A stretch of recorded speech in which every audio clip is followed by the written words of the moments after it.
제가 한 10년쯤 전에 그 미국에 잠깐 연수 갔다가 가족과 함께 이제 여행을 좀 했습니다. 아이들 방학이 돼가지고 미국의 아주 시골 마을을 가서 하룻밤을 자게 되는데 이제 그 다음 주일날 이제 교회를 갔어요. 그러니까 완전히 미국 교회입니다. 한국인은 하나도 없었어요.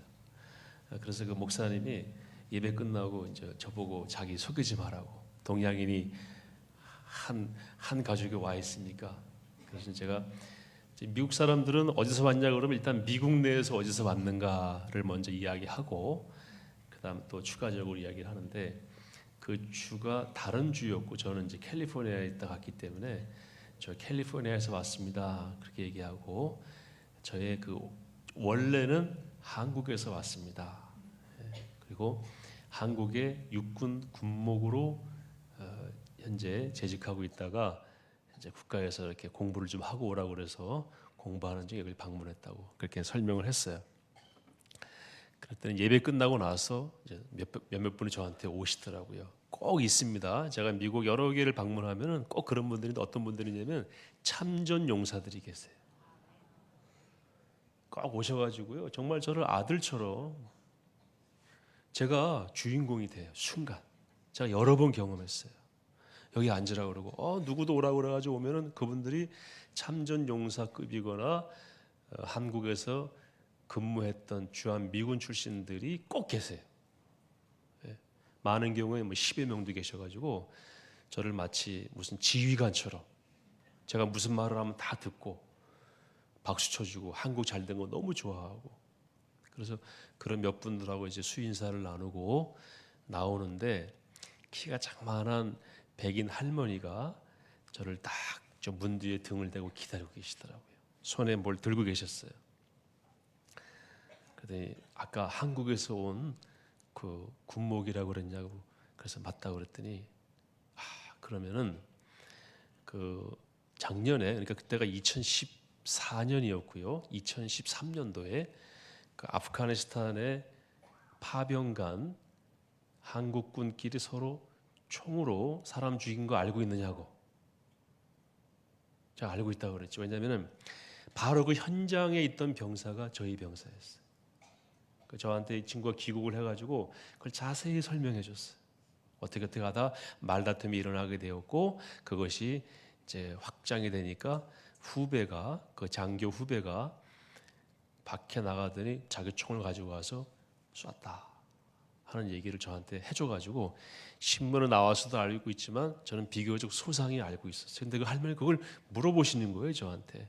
그래서 제가 알고 있다고 그랬지. 그랬더니 이분이 갑자기 제 눈물을 흘리시는 겁니다. 그러면 손에 들고 있던 그 앨범을, 이제 이게 앨범이었어요. 그 늘 저 가방 안에 가지고 다니는 작은 앨범. 거기 이제 손주, 아들, 며느리 사진이 거기 있더라고요. 그걸 보여주면서 얘가 내 아들인데 그 죽인 그 모 소령이 우리 아들의 친구라고. 그 소령이 미국에 유학 왔을 때에 우리 아들하고 룸메이트를 했고 우리 집에도 여러 번 놀러 왔고 나를 너희 엄마처럼 생각하라 그래서 그 부인도 잘 알고 있대요. 그러면서 이분이 우시면서 이분 어떻게 됐냐고, 이 소령이 어떻게 됐냐고 저한테 물으시는 거예요. 제가 알 길이 없잖아요. 한국 가면은 이분의 이야기를 꼭 그 할머니가 자기한테 좀 전해달라고, 내 소식도 전해주고 연락처를 꼭 알려주고 내가 보고 싶다고 뭐 그런 이야기를 막 하시면서 이제 우시더라고요. 근데 우리 할머니들이랑 미국 할머니 다를 바 하나 없어요. 얼굴에는 외로움이 나와요. 그다음에 울 준비가 항상 돼 있어요. 제가 그걸 느꼈습니다. 그 사진을 보여주면서 그 설명을 한참 하셨어요. 제가 이제 미국 주소를 드리고 전화번호 드리고 이제 저는 다시 가족이랑 여행하고 저희 그 살던 곳으로 돌아왔는데, 이 할머니가 잊지 않고 저한테 정성껏 타이핑을 해서 편지를 보내왔어요. 꼭 제가 그 소령 이름은 여기서 얘기 안 하겠습니다. 그 군인 꼭 좀 알려달라고. 제가 그 편지를 가지고, 제가 지금도 그 편지를 가지고 어젯밤에 찾다가 못 찾았어요.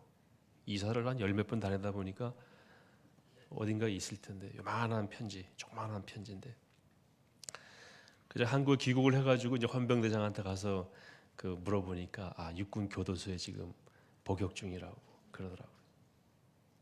그래서 제가 육군 교도소에 가서 면회 신청을 했더니 이분이 나왔어요. 저도 처음 보는 사람이죠. 이분 나와서 하는 얘기는 겨울이었는데 초겨울이었는데 자기에게 할당된 한 달의 면회 시간이 있는데 오늘 면회하면 끝이래요.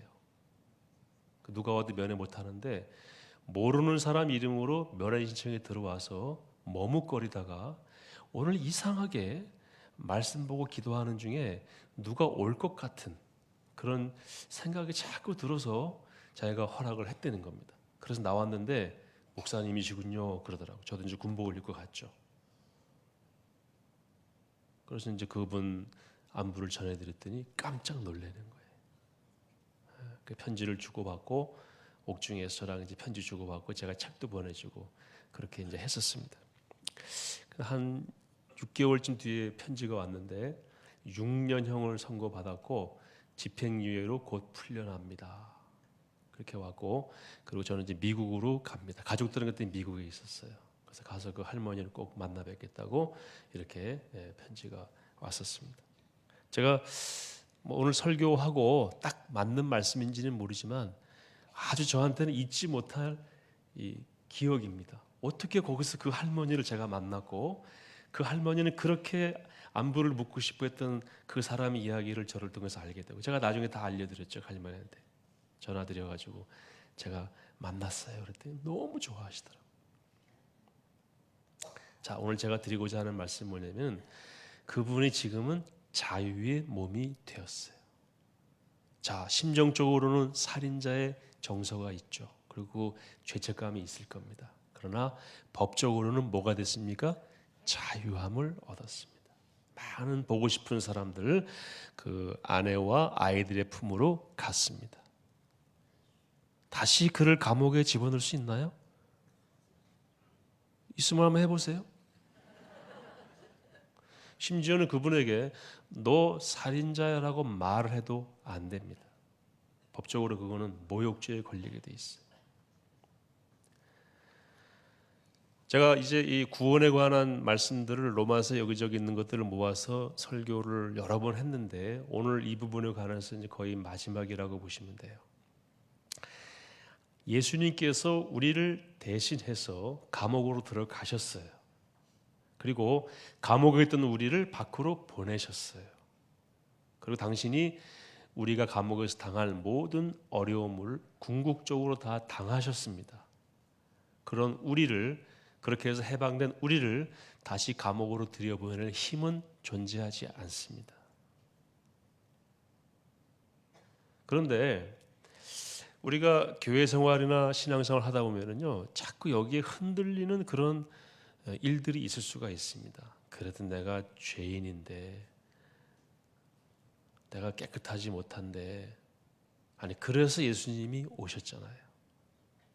그런 우리를 그렇다 할지라도 그런 우리를 다시 구원받기 이전의 상태로 되돌릴 힘은 존재하지 않는다. 누구도 그럴 만한 권한과 능력을 가지고 있지 않다 하는 것이 성경의 말씀입니다. 더 이상 여기에 대해서 여러분 의심하지 마시기를 바랍니다. 오늘 22절에 이렇게 기록되어 있죠. 같이 한번 읽겠습니다. 그러나 이제는 너희가 죄로부터 어떻게 했습니까? 해방되고 완전히 자유가 선포된 것입니다. 그 다음에 누구에게 종이 되었어요? 하나님께 종이 되어 거룩함에 이르는 열매를 맺었으니 그 마지막은 뭡니까? 영생이니라. 23절 같이 한번 읽겠습니다. 죄의 싹은 사망이요 하나님의 은사는 그리스도 예수 우리 주 안에 있는 영생이니라. 하나님이 주신 선물은 영생입니다. 11절 말씀, 이와 같이 너희도, 우리가 읽지 않았습니다. 6장 11절요. 이와 같이 너희도 너희 자신을 죄에 대하여는 죽은 자요 그리스도 예수 안에서 하나님께 대하여는 살아있는 자로 여길지어다. 우리는 그리스도 예수 안에서 하나님 앞에서 산 자가 되었다는 것이고 우리의 마지막은 무엇입니까? 영생이라는 것입니다. 이것이 기독교의 핵심이에요. 14절 말씀 또 제가 읽어드릴게요. 죄가 너희를 주장하지 못하리니 이는 너희가 법 아래에 있지 아니하고 어디 있습니까? 은혜 아래에 있습니다. 우리가 죄를 지을 수 있지만 그 죄가 더 이상 저희들을 지옥으로 감옥으로 들여보낼 수가 없다. 왜? 하나님의 은혜의 법이 우리를 해방시키셨기 때문에 그걸 돌이킬 수는 없다 라는 것입니다. 10절 말씀 다시 올라가서 한번 읽어드리겠습니다. 6장 10절 말씀. 그가 죽으심은 죄에 대하여 단번에 죽으심이요 그가 살아계심은 하나님께 대하여 살아계심이니. 예수님은 우리 모든 사람들의 죄를 위하여 또다시 죽을 필요가 없는 그 죽음을 한 번으로 끝내셨다는 겁니다. 그래서 예수님의 구원 사역은 끝났습니까? 아니면 좀 부족합니까? 끝났습니다. 예수 믿고 살아난 사람들은요, 설명이 필요하지 않고요, 예수를 안 믿는다고 하는 사람들에게는 설명이 소용이 없습니다.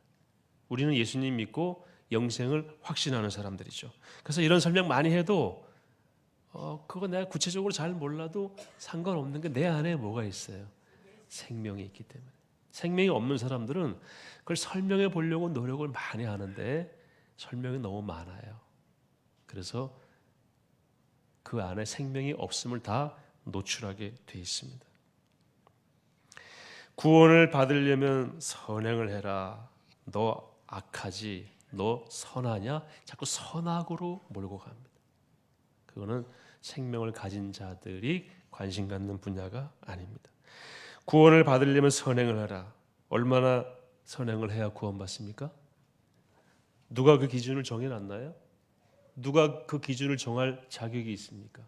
그러니까 완전히 그거는 논리적으로 무한 궤도예요. 계속 다람쥐 쳇바퀴처럼 돌아갈 뿐이지 답이 없는 얘기입니다. 하기는 좋아요. 야, 그래도 죄가 있으면 안 되지. 그러나 그것이 구원과 연결되는 것은 아니라는 것입니다. 성경은 분명히 말씀하고 있죠. 행위로는 구원에 이를 육체가 없다. 누가 구원에 이를 수 있습니까? 없습니다.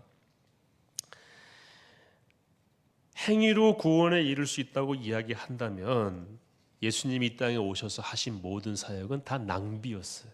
그건 의미가 없습니다. 왜? 뭐가 또 추가적으로 필요하기 때문에. 내 행위가 필요하기 때문에. 예를 들어서 운전면허 시험 볼 때 실기도 보고 필기도 보죠. 먼저 뭐 보죠? 필기 보고 그다음에 합격하면은 실기 보잖아요. 필기 다 봤다고 집에 와서 운전 자꾸 돌아다니면 경찰이 잡아가지고 다시 벌금 매깁니다. 충분하지 않아요. 뭐가 추가돼야 됩니까? 실기가.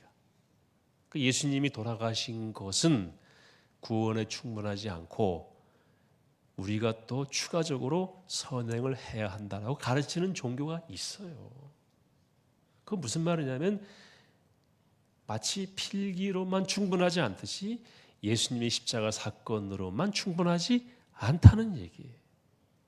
그럼 예수님이 충분하지 않으면 오셔서 하실 일이 없고 하신 일도 의미가 없는 거기 때문에 그거는 성경의 진리하고는 배치가 되는 것입니다. 예수님의 십자가 달려 돌아가신 그 사건은요, 한 사람의 구원을 이루기 위해 완전히 충족되는 사건입니다. 다른 추가적인 것이 필요 있습니까? 없습니까? 없습니다. 아멘이시죠?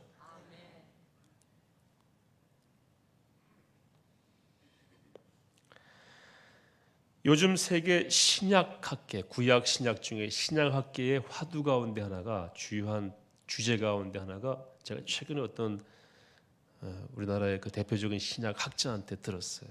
이런 주제로 가지고 이번 토요일 날 큰 세미나를 한다고 그러더라고요. 신자의 악행으로 구원은 취소가 되는가? 한번 고민해 보십시오. 제가 한 10초 시간 드릴게요. 이게 지금 대한민국 최고의 신약학자들이 모여서 세미나하는 주제예요. 신자의 악행으로 구원이 취소가 되는가?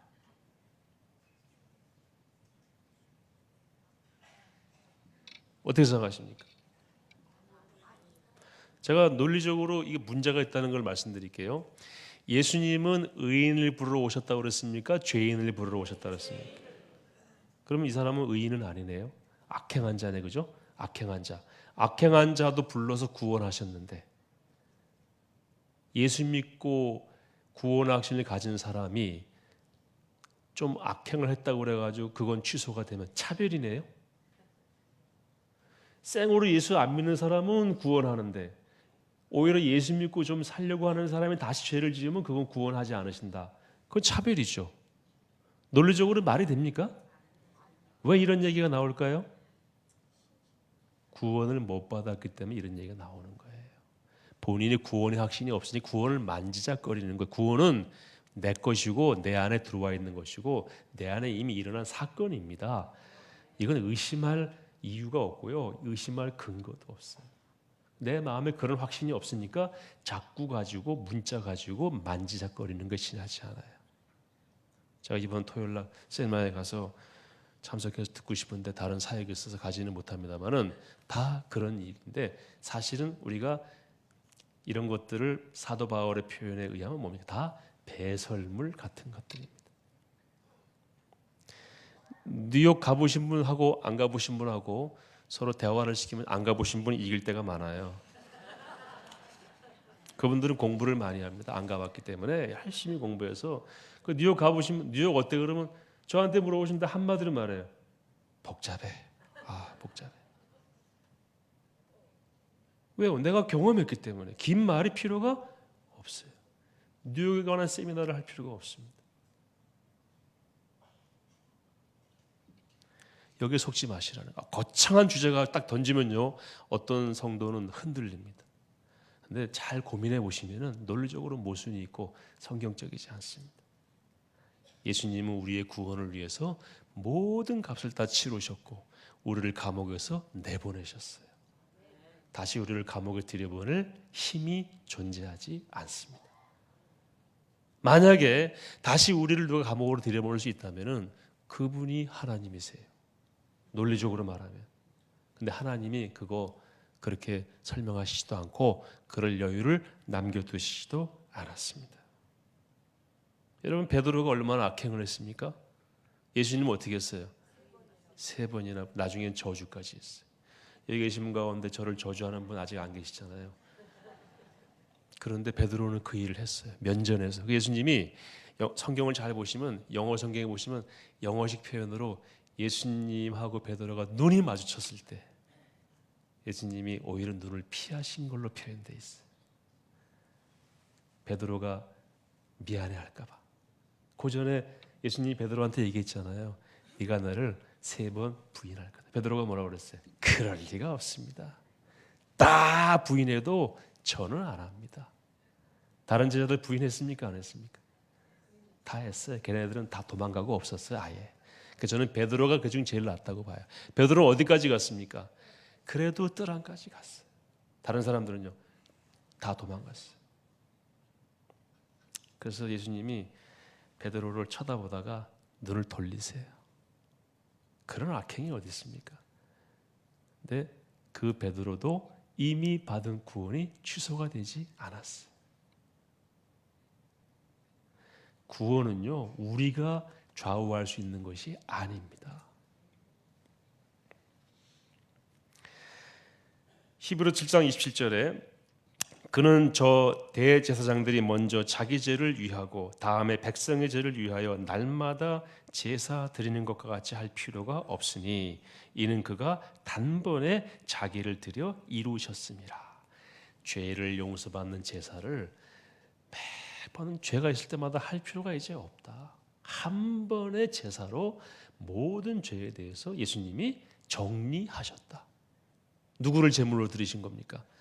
당신을 제물로 드림으로써 이제까지 구약에 있었던 모든 제사가 하나의 그림자고 모형이었다면은 실체이며 원형으로 오신 예수님이 그 제사가 보여주었던 우리에 대한 죄를 용서하는 제사를 완전히 단번에 종결하셨다. 그 예수님께 돌아가실 때 뭐라고 하셨어요? 십자가에서 마지막으로 하신 말씀이 다 끝냈다. 다 이루었다.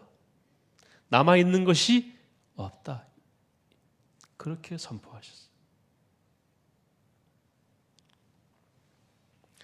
자, 이제 두 번째 주제입니다. 자, 그러면 이제 죄를 막 지어도 되는가? 이게 이제 우리 두 번째 고민이에요. 성경도 오늘 그걸 말씀하고 있습니다.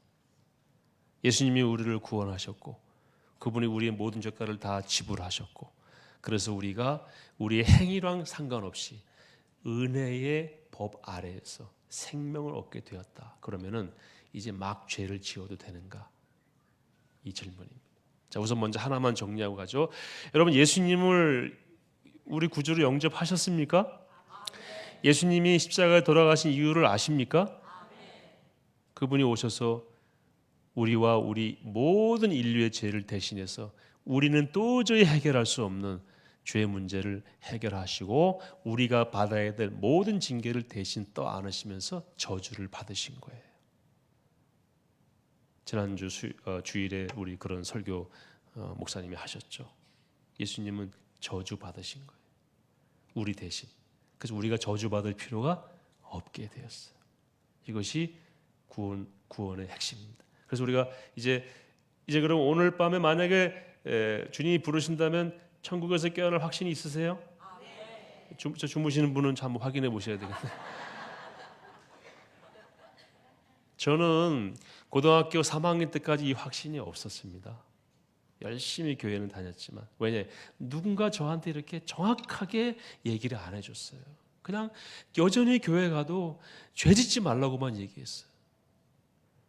그래서 제가 생각해 봤을 때 내가 어떻게 죄를 안 지을 수가 있는가. 그래서 우리 할아버지 사진이 돌아가신 할아버지 사진이 집안에 가면 있었잖아요. 제가 딱 누우면 할아버지가 이거 대감들 쓰는 그거 쓰시고 저를 딱 보셨다고요. 근데 그 할아버지 돌아가셨거든요. 제가 그런 생각 많이 했어요. 우리 할아버지가 지금 저 땅 속에서 숨도 못 쉬고 막 힘들어 하시는데 나도 거기 들어가면 어떻게 하나. 왜? 내가 죄를 지었고 초등학교 5학년 6학년도 죄 짓잖아요. 죄를 짓거든요. 그리고 제가 가만히 보니까 이게 죄 안 지고는 못 살 것 같아요.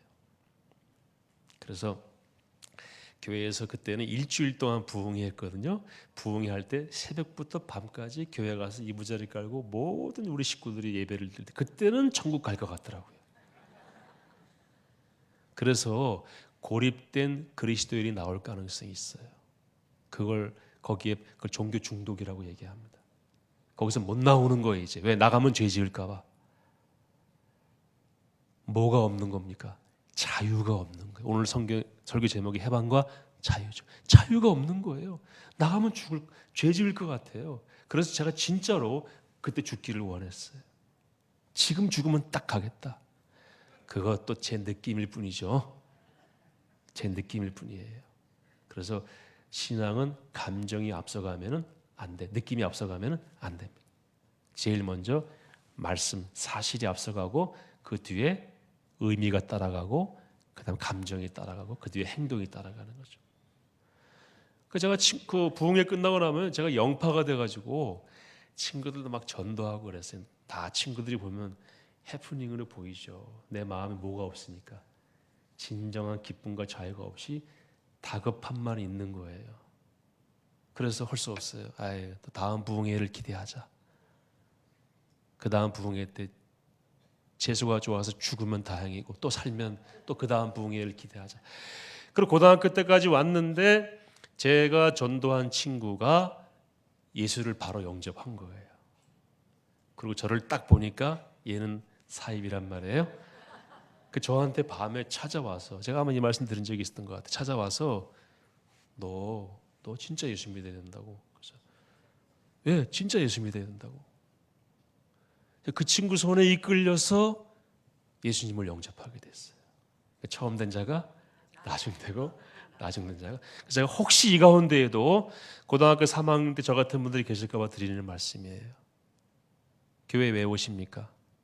구원 받으려고 죄를 좀 덜어내려고 오십니까? 아니에요. 교회는 이 자체가 지상에 있는 천국입니다. 교회는 원래 제대로 된 교회는요.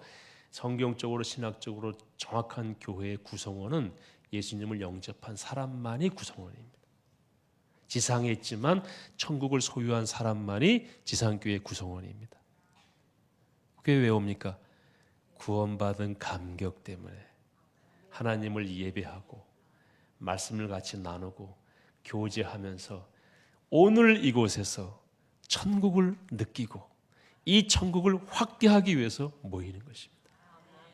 그래서 저는 그때 고등학교 다닐 때 첫째 아버지한테 안 맞아 죽으려고 교회 갔고, 그 다음에 하나님께 어떻게 잘 보여서 구원에 좀 가까이 갈 수 있을까. 무슨 얘기냐면 부대 밖에 군부대 밖에서 나 좀 군인 되게 해달라고 하는 거랑 똑같은 거예요. 매일 가서 거기 가서 군복 입고 전투화 신고 거기 가서 나 군인 되게 해달라고, 나 군인 됐으면 좋겠다고. 됩니까? 안 됩니다. 자꾸 그러면 나중에 정신병원으로 데리고 갑니다. 영장을 받고 딱 들어가면은 저절로 들어오라고 그래요. 그리고 필요한 모든 걸 다 공급해 줍니다. 그러니까 고등학교 3학년 때까지 저는요, 군인도 아닌 것이 군복 입고 군인처럼 맨날 부대를 왔다 갔다 한 거예요. 근데 안에 정작 들어가지 못했어요. 혹시 이 가운데 그런 분 계십니까? 내 마음에 천국이 없는 것 같아. 가지 마시고요, 저한테 오세요. 이재관 목사님하고 저희가 구원에 대해서 설명드릴게요. 빨리 예수님 영접하셔야 됩니다. 예수님 영접하고 나니까요, 세상이 달라 보이더라고요. 그리고 제일 먼저 제 마음속에 들어온 게 하나님을 예배하고 싶은 기쁜 마음이 막 춤을 춰서, 그때 우리 아버지가 불렀던 찬양들이 이제 제 찬양이 되었어요. 늘 찬송하며 나는 살리라. 아세요? 이게 우리 아버지 맨날 그거 녹음 틀어놓고 부르셨어요. 늘 찬송하며 나는 살리라. 하루하루를 송하며 살리라. 늘 찬송하며 나는 살리라.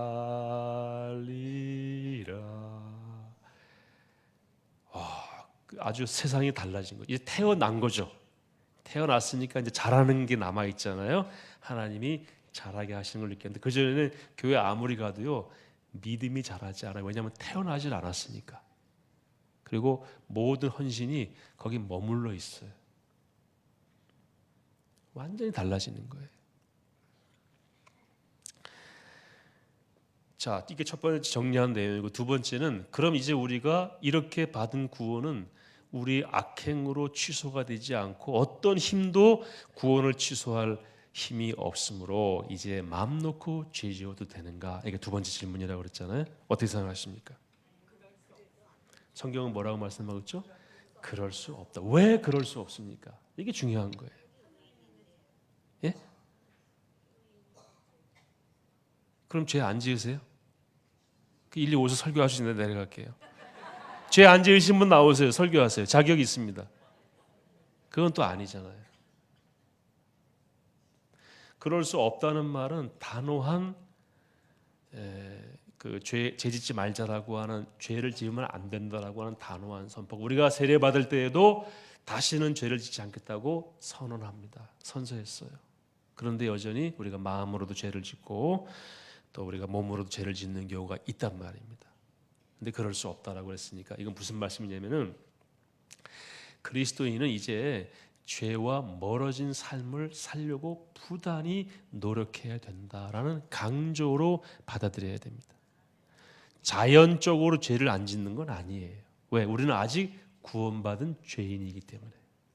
여러분, 우리의 죄가 완전히 사라져가지고 화학적으로 영적으로 의인된 것이 아니고, 이걸 신학적으로 좀 따라해 주시겠어요? 칭의. 칭의는 의롭다 칭한다는 겁니다. 하나님께서 우리를 죄가 있음에도 불구하고 됐어. 그래. 내 아들이, 내 자신이 너를 위해 죽었으니까 너는 내가 죄 없는 걸로 인정한다. 그렇게 칭하마. 그 칭의예요. 그러나 여전히 뭐가 있습니까? 죄가 있어. 그래서 마틴 루터는 우리를 구원받은 죄인이다라고 말을 했습니다. 이게 우리의 정체성입니다. 그러나 하나님께서 보실 때에는, 지난번 제가 손수건 말씀드렸죠. 하나님 보실 때에는 안 보이는 거예요, 죄가. 하나님이 이렇게 알았어 하고 이렇게 고개를 돌리시는 거예요. 왜? 내 아들이 너를 위해서 죽었으니까. 내 아들 대신 죽인 것으로 내가 정리하겠다. 이건 내가 세운 법이야. 하나님 세우신 법이에요.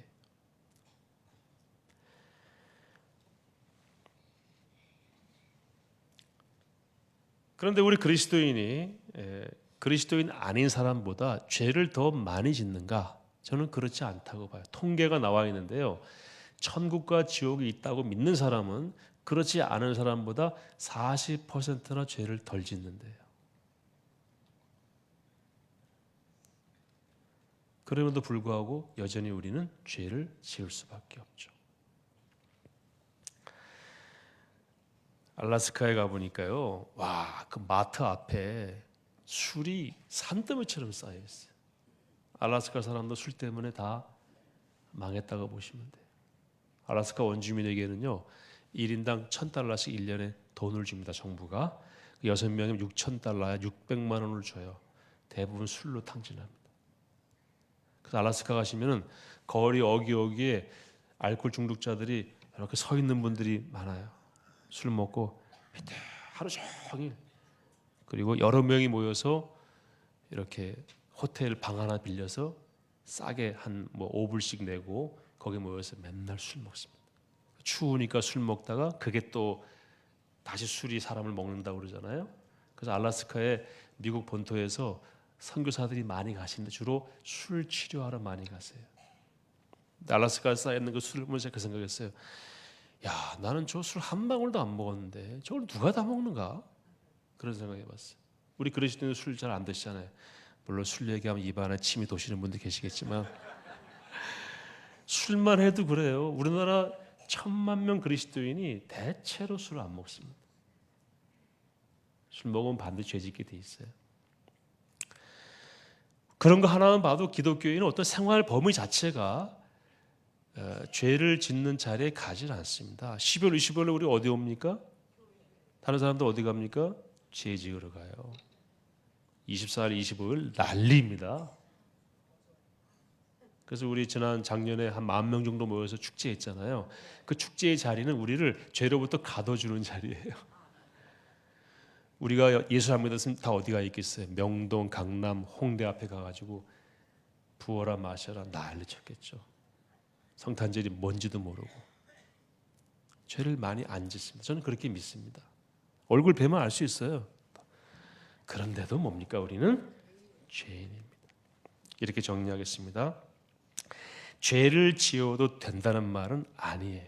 죄 지으면 안 됩니다. 지으면 뭐 해야 됩니까? 회개해야 됩니다.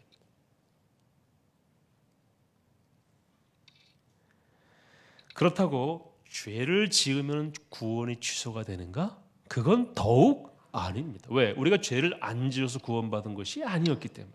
무엇으로 구원받았습니까? 은혜로 하나님이 그냥 훅 덮어주신 거예요. 이건 취소되지 않습니다. 아멘이시죠? 한 번 구원은 영원한 구원입니다. 이걸 취소할 수 있다면 그가 하나님이에요. 근데 하나님은 그렇게 안 하신다고 그랬어요. 자, 이제 두 번째 드렸던 말씀의 핵심이 뭐냐면 우리가 이제는 그러면 어떻게 죄를 안 짓고 어떻게 예배하고 하는가, 이 모든 것들을 하는가 하는 것은 자유입니다. 자유. 우리 안에 있는 기쁨과 감격이 우리 스스로를 그렇게 자꾸 만들어 가는 거예요. 예배 안 드리면 너 혼나, 예배 안 드리면 구원이 취소가 될까 봐 그러는 게 아니고, 우리 아버지가 제가 성적이 떨어지면 호적에서 지웠다가 성적이 올라가면 다시 올렸다가 마음에 안 들 불러다가지고 또 지웠다가 그렇게 하지 않으셨잖아요. 아들인 상태에서 단지 혼도 내시고 칭찬도 하신 거죠. 그래서 제가 아버지 은혜가 너무 감사해서 아버지에게 용돈도 드리고 선물도 드리고 하는 것은 무엇입니까? 자유로 하는 거죠. 내 자유로, 내 스스로. 뭐 때문에? 은혜가 감사해서. 이게 두 번째 우리 삶의 기준이라는 것입니다. 우리가 죄를 왜 안 짓습니까? 자유로 안 짓는 거예요. 내 스스로가 감사해서 나를 구원하신 하나님을 내가 가장 사랑하는데 그분이 그걸 좋아하시지 않으니까 안 하고 싶은 거예요. 이것이 우리 신앙인의 삶의 열매인 것입니다. 그런데요, 어떤 종교는 그렇지 않아요. 이거 하지 않아야 되는데, 하지 않아야 되는 이유는 이거 하면은 구원 못 받으니까, 이거 하면은 벌 받으니까. 물론 이런 두려움도 필요하지만 우린 차원이 달라요. 이미 우린 하나님의 자녀가 되었습니다. 그 은혜가 너무 감사해서 스스로 그 결단을 하고 살아가는 것입니다. 제가 어느 병원에 저희 아버지가 입원해 계셔가지고 거기서 한 일주일 동안 간호해드리면서 있었던 적이 있었는데 재밌는 경험을 했어요. 화장실 가면은 이쪽은 응급실이고 이쪽은 뭔지 모르는데 이쪽에서 사람 죽는 소리가 자꾸 나요. 여자 죽는 소리. 나중에 한 2, 3일 지나니까 이제 병원 구조를 알아서 알아보니까 분만실이더라고요. 24시간 소리 납니다. 아기가 언제 나올지 모르잖아요. 그리고 아기 나올 때만 죽나요? 그 전부터 계속 죽으시잖아요. 그러니까 화장실만 가면 이쪽에서 사람 죽는 소리, 이쪽은 응급실에서 죽는 소리. 근데 이 죽는 소리는 무슨 소리예요? 생명의 소리예요. 막 이렇게 귀가 아프고 그 다음에 듣기 싫고 그럴 수도 있지만 이 부족함, 이 울음 다 똑같은 울음인데 여기는 산 울음이고 생명의 울음이에요. 그 다음부터는 이 울음이 그렇게 마음을 찢지 않았어요. 근데 이쪽 울음은 알코올 중독자 이런 분들 가둬놓으면은요 정말 힘들어합니다. 이게 우리 그리스도인의 모습이에요. 내가 비록 이렇게 허물이 있고 죄가 있지만 우리의 허물 그 모든 것들은 생명 안에 있는 것입니다. 어떤 군목이 이제 그 큰 트럭 선탑을 해가지고 가다가 이 차가 조그만 아이를 쳤어요. 이제 한 6살쯤 된 아이를 쳐가지고 싫어합니다. 그 차에서 내려가지고 운전병은 이제 막 벌벌 떨고 있죠. 내려가지고 보니까 이 아이가 꿈쩍을 안 해요. 그래서 급한 마음에 아이를 끌어안고 그 차에 타고 이제 병원으로 가려고 타는데 너무 급해가지고 다리가 하나 밖에 나온 줄도 모르고 문을 닫은 거예요. 근데 그 군인 트럭은요 그 자체가 쐐입니다. 이 문이. 그런데 이 아이가 그렇게 확 닫아도 꿈쩍도 안 해. 죽은 거죠. 네. 다시 문을 닫고 이제 막 가는 거예요. 가는데 내려서 병원으로 막 뛰어 들어가다가 아이를 또 놓쳤어. 넘어져가지고. 근데요, 그 바닥에 구르던 아이가 울기 시작합니다. 기쁘시죠? 이게 우리 그리스도인의 모습이에요. 상처 있고 부족하고 얘가 살았나 죽었나 하는 짓이 뭐야라고 하지만 그래도 우리는 뭐가 있는 사람이에요? 생명이 있는 사람입니다. 근본적으로 달라요. 미국 가면 장례식 할 때 화장을 합니다. 그 시신이 살아있는 동안에 가장 아름다운 모습으로 변해요. 근데 뭐가 없습니까? 생명이 없어요. 우리는 좀 여기 점도 있고 흠도 있고 그 다음에 화장 또 진하게 안 하면 다 나오잖아요. 그 여자분들은 거울 앞에서 가장 겸손하시다고 그러더라고요. 그래도 뭐가 있습니까? 생명이 있잖아요. 생명. 우리에겐 생명이 있습니다. 허물이 있다고 그래가지고 생명이 죽음으로 바뀌지 않습니다. 아무리 이뻐도 생명이 없으면 죽은 거예요. 그건 아무리 내가 깨끗하고 그 다음에 열매 있고 이런저런 업적을 쌓아도요 예수님의 구원의 은혜를 입지 못하면 그건 죽은 겁니다. 여러분 이 구원의 감격과 구원해 주는 해방과 구원해 주는 자유로 기쁨 가운데에서 그리스도인으로 자유롭게 사십시오. 여러분 술을 왜 안 드세요? 그거 하나님이 싫어하시니까 아이고 내가 이거 하면 하나님 좋아하시지 않으셔. 내 스스로 안 하는 겁니다. 왜 우리가 나쁜 짓 안 합니까? 그거 하나님이 안 좋아하시니까 내가 하나님을 기쁘게 해드리기 위해서 내가 그냥 안 하는 거야. 그러니까 우리가 뭘 아무리 많이 해도 그건 공로가 되질 않아요. 그건 은혜의 산물일 뿐입니다.